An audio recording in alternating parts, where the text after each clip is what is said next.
दोस्तों, बिहार में मंत्रिमंडल विस्तार हो गया, विभागों का बंटवारा हो गया।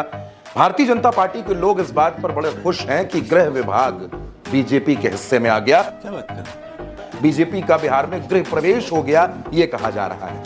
लेकिन आप जानते हैं कि ये नीतीश कुमार हैं और नीतीश कुमार ने ऐसा दांव चल दिया है कि अब बीजेपी को इस सर्दी के महीने में भी पसीना आ रहा है। नीतीश कुमार से गृह विभाग छोड़ने को कहा गया। नीतीश कुमार पहले इसके लिए तैयार नहीं थे, लेकिन आप जानते हैं बाद में बीजेपी ने दिखाया कि भाई सीटें सबसे ज्यादा हमारे पास हैं और आपके बिना भी हम सरकार बना सकते हैं।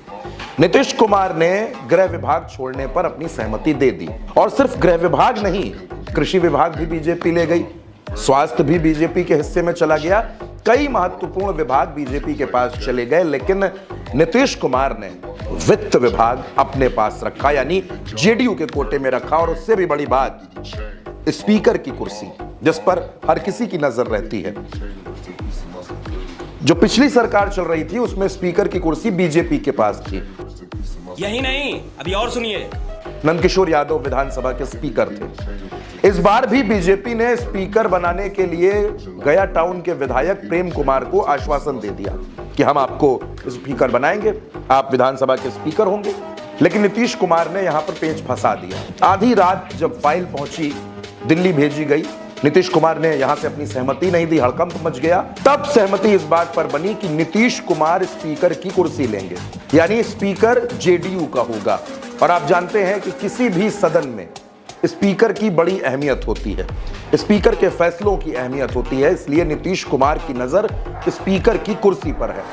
और अब यह बात बिल्कुल तय है कि भारतीय जनता पार्टी को स्पीकर की कुर्सी नीतीश को देनी पड़ेगी, जेडीयू को देनी पड़ेगी। कितने तेजस्वी लोग हैं हमारे पास, कितने शानदार विचार रखते हैं। यानी भले ही बीजेपी के 2 डिप्टी सीएम बन जाएं, भले ही बिहार में बीजेपी ने गृह विभाग ले लिया हो, पीडब्ल्यूडी ले लिया हो, सारे विभाग ले लिए हो, लेकिन जो सबसे महत्वपूर्ण कुर्सी विधानसभा के भीतर मानी जाती है, विधानसभा के अध्यक्ष की यानी स्पीकर की, वो कुर्सी अब जेडीयू के पास जाएगी।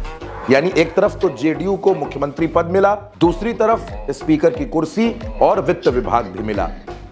अगर आप 2 हिस्सों में बांटिए इस पूरे मंत्रिमंडल को, लगभग 43 से 44 विभागों का बंटवारा हुआ है। इसमें अगर आप पैसों की बात करेंगे तो पैसों का सबसे बड़ा जो अमाउंट है वो नीतीश के विभागों में आता है। लेकिन अगर आप गृह विभाग को देखेंगे, पावर को देखेंगे, तो वो बीजेपी के पास है। वो भी मैं आपको बताऊंगा कि आखिर उसमें भी नीतीश कैसे ताकतवर है। लेकिन पहले स्पीकर की कुर्सी पर बात कर लेते हैं। अब जाहिर सी बात है कि जब स्पीकर की कुर्सी नीतीश के पास होगी, यानी जेडीयू के हिस्से में होगी, तो नीतीश कुमार बीजेपी से मजबूत होंगे, सदन में पूरी तरह से मजबूत होंगे। स्पीकर अपना होगा तो नीतीश कुमार कुछ चीजें अपने हिसाब से तय भी करवा लेंगे। इसीलिए नीतीश कुमार ने बड़ी सरलता से, बड़ी आसानी से गृह विभाग छोड़ दिया और वो बीजेपी को दे दिया। लेकिन अब स्पीकर का मामला जब अटका, क्योंकि बीजेपी को एक ही चीज मिल सकती थी, या तो आप गृह विभाग लीजिए या स्पीकर की कुर्सी छोड़िए।